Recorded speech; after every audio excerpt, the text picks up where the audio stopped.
Alhamdulillahi Rabbil Alamin. Wassalatu wassalamu ala Rasulillah wa ala alihi wa sahbihi ajma'in.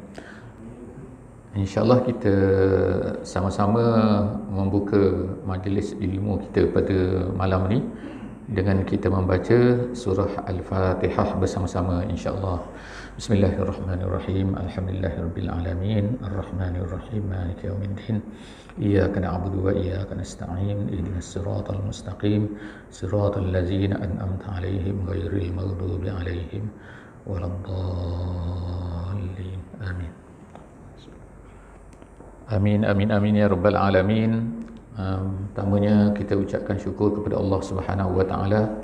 Kita panjatkan kesyukuran yang sebanyak-banyaknya kepada Allah Subhanahu wa taala, dan kemudian kita bersolawat kepada Nabi kita, Nabi Muhammad sallallahu alaihi wasallam, yang telah menyampaikan agama ni, menyampaikan Islam kepada kita semua, sehingga kita semua pada hari ini dapat sampai Islam kepada kita walaupun kita berada jauh daripada Nabi, daripada tempat Nabi, dan juga jauh masanya dengan baginda Nabi sallallahu alaihi wasallam. Alhamdulillah yang saya kasihi Tuan Imam, yang dikasihi Tuan Bilal, dan seterusnya ahli jemaah yang dikasihi Allah Subhanahu wa taala, muslimin dan muslimat. Pada malam ini kita akan bersama-sama lagi dalam sesi Sirah An-Nabawiyah, dan pada malam ni kita telah masuk kepada sambungan yang lepas, iaitu kita berhenti kepada turunnya surah Al-Muddathir, surahnya Al-Muddathir kepada Nabi kita sallallahu alaihi wasallam. Satu perkara yang kita sama-sama belajar, sama-sama cuba faham ialah Nabi kita datang kepada kaumnya ni, bila diturunkan wahyu kepada Nabi kita sallallahu alaihi wasallam, keadaan pada masa tu, suasana pada masa tu, masyarakat pada masa tu adalah masyarakat yang menyembah berhala. Bukan sekadar menyembah berhala. Berhala tu memanglah diletakkan di situ kemudian disembah, tapi banyak sangat perkara yang kita katakan perkara karut marut yang ada pada masyarakat pada masa tu, dari semua perkara, dalam semua perkara. Contohnya perkara akidah memang rosak. Memang mereka ni percaya perkara berhala, syirik dan sebagainya. Anak-anak banyaklah tu, anak-anak dia tu percaya kepada tahyul, percaya kepada perkara-perkara yang tak nampak, percaya kepada hantu, buat macam ni, buat macam ni, macam-macam perkara. Tu dari sudut akidah. Yang keduanya dari segi akhlak. Jadi bila akidah ni dah rosak, automatically biasanya adalah akidah pun, akhlak pun rosak. Jadi akhlak rosak tu apa? Iaitu contohnya ialah perkara-perkara biasalah, perkara pelacuran ke, perkara riba, menindas, kejahatan-kejahatan yang sangat banyaklah, mabuknya. Iaitu perkara-perkara itu adalah perkara yang memang biasa bagi masyarakat Arab pada masa tu. Walaupun mereka ni ada sifat-sifat yang baik, tapi sifat-sifat yang baik tu kecil, sikit saja.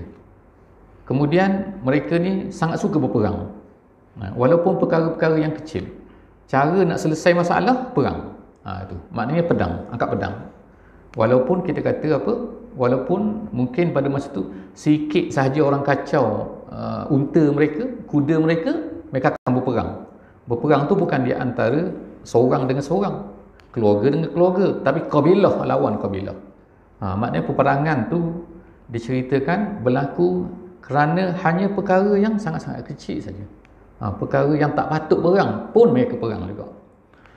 Apa lagi sudut-sudut lain? Sudut ekonominya, orang kaya menindas orang miskin, gigit orang miskin habis-habis maknanya. Kalau boleh tindas, tindas. Boleh buat zalim, buat zalim. Tak perlu bayar hutang, tak bayar hutang. Macam-macam perkara. Itulah maknanya di antaralah perkara-perkara yang ada pada masa tu. Ulama-ulama sejarah ceritakan perkara ni, mereka nak ceritakan iaitu bila Nabi kita ni dapat wahyu, nak beritahu kepada orang Quraisy ni, kepada orang kafir ni pada masa tu, satu perkara yang sangat jauh beza maknanya. Bukannya satu perkara yang dekat-dekat. Kalau kita pada hari ini, contohlah, keliling kita ni orang Islam. Bila kita nak sampai satu perkara, kadang-kadang sikit saja nak ubahnya. Perkara yang salah dulunya, nak betulkan sikit. Bukan main susah. Contoh kita sebut. Kalau dululah kata masyarakat kita di sini, masalah aurat kata dah.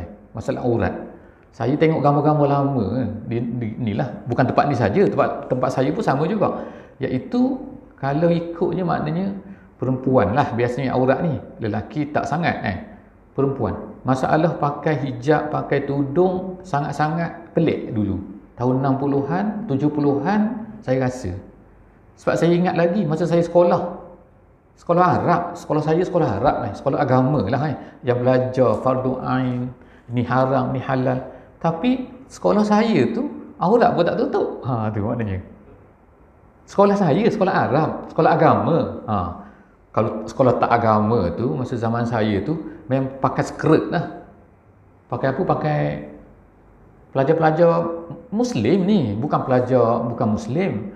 Pelajar Islam tu pakai skirt. Pakai skirt. Ni bukan sekolah rendah, sekolah menengah. Ceritanya. Keadaan masa saya sekolah menengah. Tu baru lagi tu kira tu. Kira muda lagi lah saya ni, tak tua sangat. Jadi maknanya, baru lagi lah masyarakat ni tiba-tiba berubah lah. Alhamdulillah. Sekarang ni kalau nak jumpa cari pelajar, kalau di sini wajib maknanya kena pakai tudung pergi sekolah. Tu contoh lah maknanya. Jadi maknanya berubah dah, Alhamdulillah. Tapi tu baru satu benda. Jadi kalau kita tengok Nabi SAW ni, depan dia ni bukannya tutup aurat tak tutup aurat. Kafir. Makna sebuah berhala langsung ni. Ada 360 ekor berhala di keliling Kaabah tu. Jadi betapa susahnya nak ubah ni. Jadi sebab itulah bila Nabi SAW datang kepada masyarakat Arab, bila dapat wahyu, yang pertama hari tu ialah Iqra. Yang kedua ialah ya ayyuhal muddatsir. Ya ayyuhal muddatsir qum fa'anzir wa rabbaka fakabbir. Tu ayat tu artinya apa? Cerita kalau kita kata bahasa mudahnya ialah wahai Muhammad, sudahlah tidur. Dah. Apa ni relax ni? Sudah. Pergi mana? Bukan pergi gosok gigi, bukan bangun tidur, hei Muhammad, bangun pergi gosok gigi. Bukan. Pergi fa'anzir. Fa'anzir itu maknanya beritahu apa yang aku turunkan ni. Allah Ta'ala beritahu apa yang aku turunkan kepada kau wahai Muhammad, sekarang beritahu pada orang. Tak boleh simpan pada kamu saja. Bukan kamu je nak masuk syurga, orang lain pun nak masuk syurga juga. Awak kena, mesti wahai Muhammad, pergi beritahu kepada orang manusia semua ni apa yang Allah Ta'ala telah beritahu kepada kamu. Itulah maksud dia fa'anzir. Jadi satu benda yang berat ni. Sebab itulah Allah Ta'ala hujung dalam surah yang kita baca pada minggu lepas tu, wa rabbaka fakabbir. Dia kata wa rabbaka fakabbir. Ayat yang ke-6 surah Muddatsir. Artinya apa? Wa rabbaka fakabbir, kerana Tuhan engkau hendaklah engkau bersabar. Maknanya bila Allah Ta'ala beritahu bersabar tu, ayat yang ke-6 ni, ayat yang pertama tu dah beritahu awal-awal lah. Tapi jaga-jaga Muhammad macam itulah soalnya kan. Nanti akan banyaklah orang yang tak suka pada engkau. Jadi pada ketika itu kau hendaklah bersabar. Jadi Nabi pun startlah keluar pada masa itu. Yang pertama sekali ialah mesti ceritakan Islam. Siapa yang mula-mula diceritakan Islam? Of course lah family dia. Jadi orang yang mula-mula sekali masuk Islam ialah Khadijah binti Khuwailid, isteri baginda Nabi SAW. Itu selesai satu. Kemudian siapa lagi yang paling dekat? Anak-anak. Jadi Alhamdulillah anak-anak semua masuk Islam. Tak ada masalah. Sama ada Zainab ke, sama ada Ummu Kulsum ke, sama ada Ruqayyah ke, sama ada Fatimah ke, yang paling kecil Jadi semua tu Alhamdulillah masuk Islam. Semua perempuan anak-anak Nabi yang besar-besar tu dah mati masa Damik lagi. Jadi selesai. Siapa lagi? Next. Orang yang paling dekat, hamba Nabi SAW, iaitu nama dia ialah Zaid bin Harisah. Hamba Nabi SAW. Jadi biasalah pada masa tu orang semua ada hamba lah, biasa rumah ada hamba. Hamba ni kalau kita kata, kalau zaman sekarang ni kita kata bukan hamba sekarang ni, tapi makna setiap rumah tu biasanya ada maid tu kan. Makna orang yang tolong bantu, pembantu rumah. Jadi zaman dulu tu dia hamba macam tu. Jadi Zaid pun masuk Islam juga, masya-Allah Zaid bin Harisah. Kemudian seterusnya siapa lagi yang masuk Islam yang awal-awal ni? Ali bin Abi Talib. Ali. Sebab apa Ali? Ali ni anak kepada Abu Talib. Maknanya kalau ikutnya ialah maknanya sepupu Nabi. Sepupu. Sebab Abu Talib tu adalah bapa saudara Nabi. Abu Talib tu adik-beradik dengan Abdullah. Jadi maknanya dia tu bapa saudara Abu Talib tu. Dia ada anak nama dia Sayyidina Ali. Anak dia ramai. Dia tak sanggup nak bela sebab dia miskin. Jadi salah seorang daripada tu, Ali tu diberikan kepada Nabi supaya tolong jaga. Jadi macam anak angkat lah kita, tapi bukan anak angkat, tolong jaga. Dia kalau anak angkat ni dia lain pula. Jadi seterusnya ialah habis. Dalam rumah settle. Selepas tu siapa pula? Nabi SAW mula tengok keliling dia. Siapa sahabat yang paling baik dengan dia? Abu Bakar. Jadi startlah Nabi SAW cerita kepada Abu Bakar tentang ni. Tentang apa? Bukan tentang Quran. Baru 2 ayat baru turun. Baru 2 kali. Yang pertama ya, Iqra tu. Kemudian yang kedua, Muzammil. Mudassir tadi. Mudassir. Jadi artinya 2 ayat tu, Nabi SAW dah cerita, Abu Bakar tu masuk Islam. Jadi sebab itulah di sini, ulama-ulama beritahu kita ni janganlah tunggu sampai belajar sampai jadi alim, balik Al-Azhar, pakai serban dulu, hafiz Quran, barulah nak beritahu orang Islam. Nabi SAW kata, balighu anni walau ayat, sampaikan daripada aku walaupun 1 ayat. Kita ni bukan 1 ayat Fatihah dah berapa ayat 7 ayat Fatihah. Itu baru Fatihah. Qul a'udzu billahi, banyak kita tahu pasal Islam. Cuma kita tak bergerak je, kita ni tak menyampai je. Jadi seterusnya apa yang dibuat Abu Bakar masuk Islam, Masya Allah. Abu Bakar ni jadi ahli jemaah semua, kita tengok memang pelik dia ni sebenarnya. Bila orang tengok sejarah, baca sejarah pasal Abu Bakar ni, yang pertamanya Abu Bakar ni, dia ni memang tabiat dia ni seorang yang senyap. Orang kata tak banyak bercakap dah bukan outspoken, bukan macam yang saya, macam siapa kot yang apa benda semua nak cakap bising. Orang kata tu dia bising sekali. Abu Bakar bukan macam tu. Bila kita tengok baca, dia lain daripada Umar Al-Khattab. Umar Al-Khattab ni jenis ganas sikit orang panggil kan. Asyik-asyik apa benda sikit nak sembelih orang. Kan. Kita baca sejarah dia. Orang datang seorang tu ni tarik ni panggil ridak ni, dipanggil ni. Kain yang saya pegang pakai ni kan. Bukan serban ni, sebab balut pada leher dia panggil ridak, dia panggil. Kalau balut atas kepala dia panggil imamah, dia panggil serban. Kita letak sini macam haji tu kan. Tu ridak panggil. Jadi ada seorang tu badui datang, kata panggil tarik kain Nabi ni. Sampai kuat ni, sampai berbekas merah ni. Dia kata, mana kau? Mana hutang tak bayar? Something. Orang badui memang cakap macam tu. Badui ni kita nak kata apa sekarang tak ada. Tapi dia cakap macam tu. Umar ada tepi tu. Umar pergi tu. Rasulullah, bagi izin aku nak sembelih ni. Sembelih terus. Dia tak main, dah tanpa-tanpa dia main sembelih tu, buat keluar pedang dia. Asyik macam tu lah, banyak cerita memang macam tu Umar ni. Jadi nampaklah kita panggil apa? Personality yang berbeza tak ni personality dia sembelih orang. Tampar orang, pukul orang, belasah orang panggil. Yang sebelah sini ni Abu Bakar. Mana kita dengar cerita Abu Bakar ni nak sembelih orang? Tak pernah dengar dalam sejarah ni. Asyik-asyik dia ni sebagai contoh. Dalam satu peperangan yang pertama dalam Islam, nama dia peperangan Badar. Peperangan Badar ni, bila berlaku peperangan, ramailah orang kafir yang kena tawan. Maknanya Islam menang, lepas tu ada kena tawan. Kena tawan maknanya jadi tawanan perang lah. Nabi SAW bawa balik ke Madinah. Cuma masalah dia, nak buat macam mana dengan tawanan perang ni? Tu. Sebab ini first time ever. First time, tak pernah lagi dapat tangkap orang kafir ni dalam peperangan. Jadi masing-masing duk termenung lah. Termenung apa? Termenung nak cari, nak buat macam mana ni? Quran tak turun, tunggu tak turun. Nabi kita SAW pergi tanya Abu Bakar, macam mana pendapat kau? Nak buat macam mana ni? Orang-orang tawanan kita, POW tu prisoner of war lah apa panggil zaman moden. Nak buat macam mana? Abu Bakar kata macam mana? Abu Bakar kata, ya Rasulullah, dia kata, mereka ni bukan orang lain.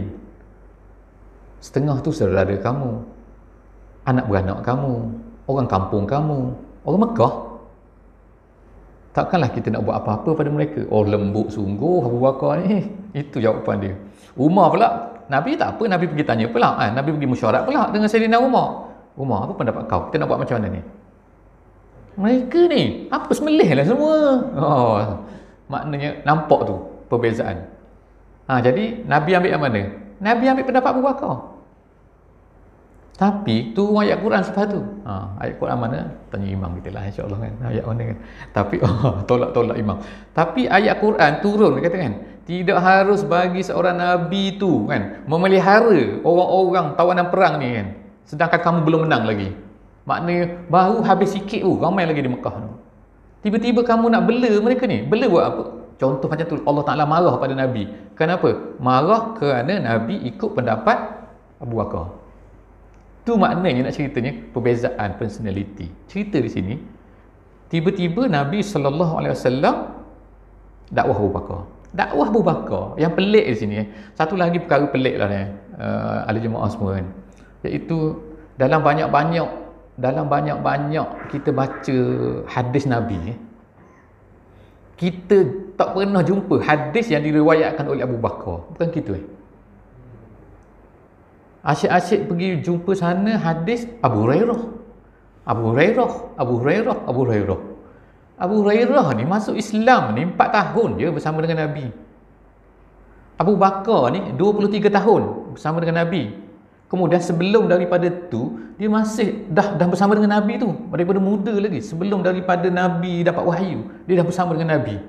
Tapi kalau ikut riwayat ni, ada banyak-banyak hadis ni, ulama gali, cari, korek sana, ada 4 aja hadis. Itu pun susah nak jumpa tu. Mana Abu Bakar? Abu Bakar ni kenapa tak riwayatkan hadis? Jadi ulama cerita, tengok cek ni kenapa lah. Rupanya personality tu dia effect. Dia lebih suka macam ni. Dah kalau orang lain dah beritahu, tak apalah aku. Tu dah tahu dah. Macam itulah gitu. Ataupun dia beritahu kepada sahabat lain, tapi jangan beritahu aku beritahu gitu. Aku dengar Nabi cakap jadi orang tu riwayat tak beritahu dia cakap. Macam tu maknanya. Sifat dia tu memang efek lah Sekarang ni tengok cerita dia. Nabi SAW pun berdakwah kepada Abu Bakar. Cerita Islam pada Abu Bakar. Abu Bakar terima ni apa yang berlaku? Dia tak duduk rumah. Terus dia dapat Islam tu, terus keluar daripada rumah dia, pergi cari semua kawan-kawan dia. Dan ceritakan Islam apa yang dia dapat tu kepada kawan-kawannya. Kawan-kawan lah kita kata masa tu kawan-kawan. Siapa? Antaranya orang besar-besar semua tu, kebanyakan tu semua dapat syurga, dijanjikan syurga oleh Nabi SAW. Yang pertama siapa? Uthman bin Affan. Tak adalah khalifah yang khalifah yang keempat. Khalifah yang ketiga. Kemudian siapa lagi? Az-Zubair bin Al-Awwam. Dah syurga juga tu. Ada syurga juga tu. Dia 10 orang 10 orang sahabat yang dijamin syurga. Nama dia Asyarah Mubasysyari bil Jannah. 10 orang sahabat yang memang Nabi confirm dia masuk syurga. Kita tak tahu lagi Tapi bukan 10 saja, tu 10 tu yang confirm. Ada lagi yang lain masuk syurga tu macam Bilal. Bilal pun confirm juga. Sebab masa Nabi naik Isra' Mi'raj tu, Nabi dengar terompah dia. Terompah dalam syurga, maknanya bunyi. Nabi tahu bunyi ketak. Terompah ni maknanya orang panggil slipper dah Tapi zaman dulu mungkin buat daripada kayu. Jadi Nabi kata, aku dengar kau berjalan dalam syurga, Bilal. Macam mana kau ni? Kau buat apa? Maknanya dia confirm masuk syurga tu. Cuma sebelum daripada tu jadi apa tu, wallahu a'lam bissawab lah Tapi yang 10 ni, bukan 10 sahaja, tapi 10 ni ialah yang confirm. Siapa yang 10 ni? Yang kedua tu, Az-Zubair. Uthman, Az-Zubair, Abu Bakar. Kemudian lagi siapa? Abdurrahman bin Auf. Ni siapa ni? Yang saya sebut ni semua ni ialah orang-orang yang masuk Islam di tangan Abu Bakar, dan dikatakan pada hari pertama lagi. Hari pertama lagi Abu Bakar tu dapat Islam. Terus dia pergi cerita, dia ajak ni orang-orang yang dia kenal ni. Yang keempat siapa? Sa'ad bin Abi Waqqas. Juga seorang yang hebat Sa'ad bin Abi Waqqas ni tak adalah hebat dia nak cerita ni. InsyaAllah ada satu saya tengok zaman dulu lah, masa saya dulu belajar dulu, tak ada tengok satu video. Cerita dia memang khusus pasal ni, pasal Sa'ad bin Abi Waqqas ni. Ceritalah. Tapi cerita tu betul lah, dia berdasarkan kepada sejarah-sejarah tu. Jadi Sa'ad bin Waqqas ni hebat dia iaitu dia ni orang yang membuka Parsi. Maknanya membuka Parsi tu menewaskan Parsi tu. Farsi tu kuasa besar lah. Maknanya kalau sekarang kita kata tu menewaskan Moskow. Oh, hebat macam tu lah kan. Taiwan tu negara besar tu. Farsi. Jadi Farsi tu payah nak kalah. Zaman Nabi tak dapat tak. Zaman Nabi tak dapat kalahkan Farsi. Zaman Abu Bakar tak dapat lagi. Zaman Sayyidina Umar. Sayyidina Umar radhiyallahu anhu, dia ni adalah khalifah. Dia duduk di Madinah. Bukan dia pergi, dia hantar tentera. Tapi dia hantar Sa'ad bin Abi Waqqas untuk buka negara Parsi. Jadi pergilah dia. Pergi dia macam-macam peperangan situ kan. Peperangan Qadisiyah lah, yang gajah tu. Oh, hebat dia. Jadi akhirnya dia yang dapat kalahkan tentera Parsi tu, yang dapat merampas ambil negeri Farsi tu, dan sampai sekarang lah negeri Farsi tu jadi Islam, walaupun adalah pelik-pelik sikit kan selepas benda tu kan yang berlaku. Tapi dulu negara Farsi tu, negeri Iran lah sekarang ni panggil tu, ialah kawasan tu ialah telah jadi Islam sejak daripada zaman Sayyidina Umar Al-Khattab. Di bawah siapa yang buka dia? Tu, nama dia Sa'ad bin Abi Waqqas. Kemudian lagi siapa? Selepas itu orang yang seterusnya ialah Talhah bin Ubaidillah. Talhah ni pun masyhur juga dia ni. Masyhur, orang hebat. Jadi cerita dia kita akan cerita kemudian insya-Allah. Sebab kita ni tak habis cerita ni. Cerita kita ni insya-Allah habis sirah Nabi, kita masuk pula Khulafaur Rasyidin tau. Imam anggap tu insya-Allah. Tak tahu berapa tahun lagi insya-Allah. Tapi kita berceritalah insya-Allah supaya kita ni habis nanti. Jadi Uthman, lepas tu Az-Zubair, lepas tu Sa'ad bin Abi Waqqas, Abdul Rahman bin Auf, Talhah, kemudian cukup tu kan. Itu orang apa? Orang yang pertama dipanggil situ ialah apa? Orang yang pertama didakwah oleh Abu Bakar bila dapat Islam. Kenapa Abu Bakar ni hebat sangat? Orang tak cerita. Dia ni ulama sirah kita, ulama-ulama sejarah Islam berkata pada Abu Bakar ni ada 3 sifat. Dalam buku sirah ada disebut ni. Tapi kadang-kadang tak perasan. Bila kita baca buku sirah tak perasan. Sebab baca buku Melayu biasanya. Kalau baca buku Arab tu dia perasan. Nombor 1 sifat dia ni lah apa? Dia kata ma'lafan kata. Ma'lafan ni ialah seorang yang orang panggil benda ni orang panggil mudah mesra. Tu. Kalau ma'lafan ni, kalau kucing itu panggil ma'laf tu. Alif tu. Maknanya orang panggil pet ni. Pet tu maknanya binatang yang jinak dengan manusia. Jadi kalau manusia yang mudah jinak dengan orang dia panggil ma'lafan. Abu Bakar ada sifat tu. Ada orang kan payah kita pergi dia pun tengok tak apa nak senyum kat kita, kita pun takut dia. Jadi kita lari. Itu orang bukan maklafan tu. Orang kata, orang kenal. Haji macam mana? Imam tu kata, imam tu maklafan tu, mudah mesra dengan orang. Itu. Abu Bakar ada sifat tu. Tu yang pertama. Yang kedua, muhabbaban. Muhabbaban ialah orang yang orang semua sayang pada dia. Mana best dia bagus. Bukan sayang sebab belanja kita, bukan. Bukan tiap-tiap pagi dia belanja saya. Suka sebab apa? Suka sebab dia belanja saya, bukan. Tapi maknanya orang sayang pada dia. Orang disukai ramai. Yang ketiganya dia ni adalah sahlan. Sahlan ni mudah. Mudah berkira, orang panggil mudah berkira kan. Kita kan kalau kita nak minta tolong dengan orang, contohlah kata kan, contohlah kita ni tak ada duit tak. Kita nak pergi minta dengan siapa dalam kepala kita? A, B, C, D kata depan kita. Kita biasa jangan pergi tumpu nak pinjam duit ke apa kepada orang yang mudah berkira, tak, bukan gitu Ada orang jadi payah berkira, bukan gitu. Kita minta dia, punya kereta boleh tak? Nak buat apa? Ada nak pergi sebab ni. Kenapa nak pergi? Kereta sendiri mana? Payah sekali, tu sekali. The first and the last aku kita pergi minta tolong dia dah, lepas tu tak pinjam dah. Tapi ada orang pinjam, kita pinjam. Boleh pinjam kereta imam. Ambil kunci tu. Ada apa lagi nak? Minyak ni ambil duit kan. Minyak tak ada, ambil seminyak. Lebih duit lagi, begini lagi. Lepas tu bila nak hantar ni imam. Ikutlah, gunalah ustaz guna bila-bila pun nak hantar nanti mudah-mudahan. Jadi lain kali saya pinjam lagi Itu nama dia Sahl. Seorang yang, jadi Abu Bakar ni ada 3 sifat tu. Ulama sebut ma'lafan, muhabbaban, sahlan. Jadi bila macam tu penyenyak bising ni tak kira kan. Kadang-kadang bercakap banyak tapi payah berkira kan. Payah lah orang nak. Jadi Abu Bakar sebab itulah dia kata dia ni bila dia berdakwah mudah masuk. Orang suka dan lagilah sifat-sifat dia. Hasil daripada tu orang yang pertama yang didakwah yang saya sebut nama-nama tadi tu, mereka ni pula pergi dakwah orang lain pula. Next lagi apa? Banyak lagi lah nama lepas tu. Bilalnya, Abu Ubaidah bin Al-Jarrahnya, Abu Salamahnya, kemudian tu Arqam bin Abi Arqamnya, Al-Makhzami, kemudian Utsman bin Maz'um, kemudian Abdullah bin Maz'um, Ubaidah bin Al-Haris, Sa'id bin Zaid, Fatimah binti Al-Khattab, banyaknya. Semua ulama bilang, ulama kira, ulama sebut sini ada 40 orang. Dalam masa minggu pertama je. Oh, hebat ni. Semua tu start dengan Abu Bakar. Jadi sebab itulah kita ni, kita kata kan, kalau kita ni dapat Islam pada hari ni kan, ada tu jasa Abu Bakar tu. Dan kita tak tahu datang kat mana kan tau.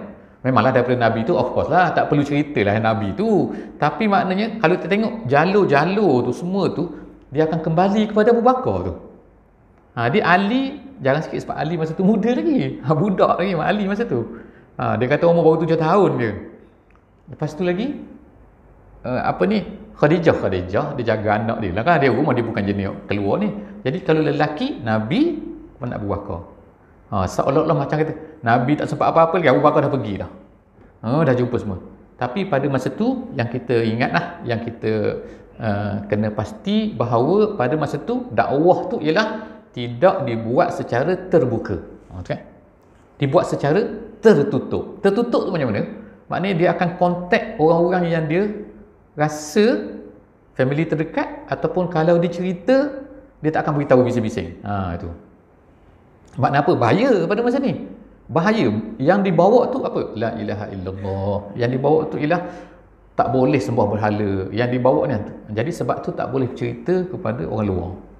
Bising-bising sangat. Sebab apa?